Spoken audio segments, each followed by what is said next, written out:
Kaixo maiteak, buelta naiz Izaskunen kutxa misteriotsuarekin.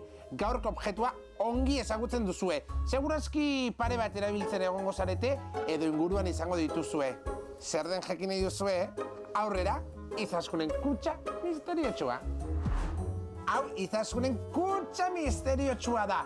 Zuen lan izango da, bertan dagoena asmatzea. Nik zerbait sartu dut, eta zuek barruan zer dagoen asmatu beharko duzue. Eta nola egingo duzue hau?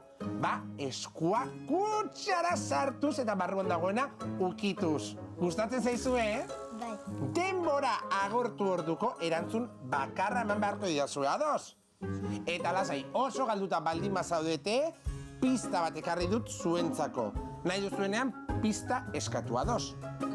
Asmatzen ez baldin baduzue, ari egon, aurpegia hemen sartu beharko duzue. Ai, loli, naska mandizu pixka bat. 3, 2, 1. Oso ondo! Ea etxekoek badekite zer dagoen hemen barruan, eta orain zuek asmatzeko unea da. 3, 2, 1. Denbora, sartu eskuak. Nolakoa da?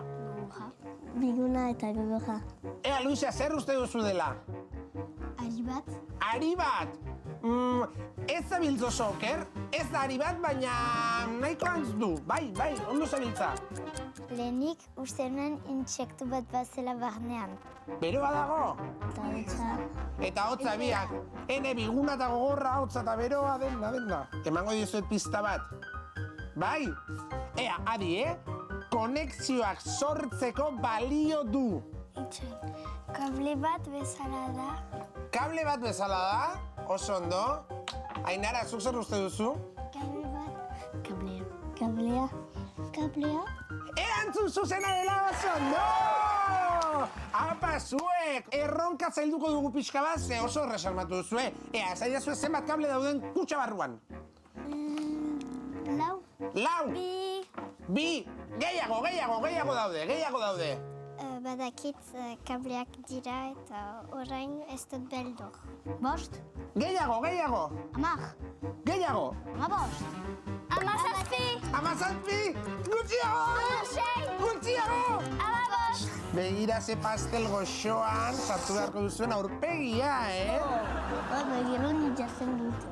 Gero jango duzu. Horrela egingo duzu. Neskak, 3, 2, 1.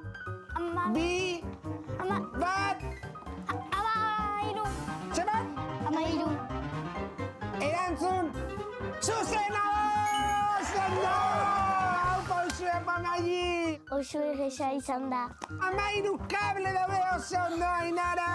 Oso ondo! Lagunok, onaino gure gaurko atala.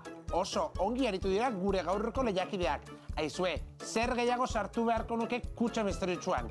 Bidali zuen proposamenak sare sozialen bitartez. Hurrengora arte, agor.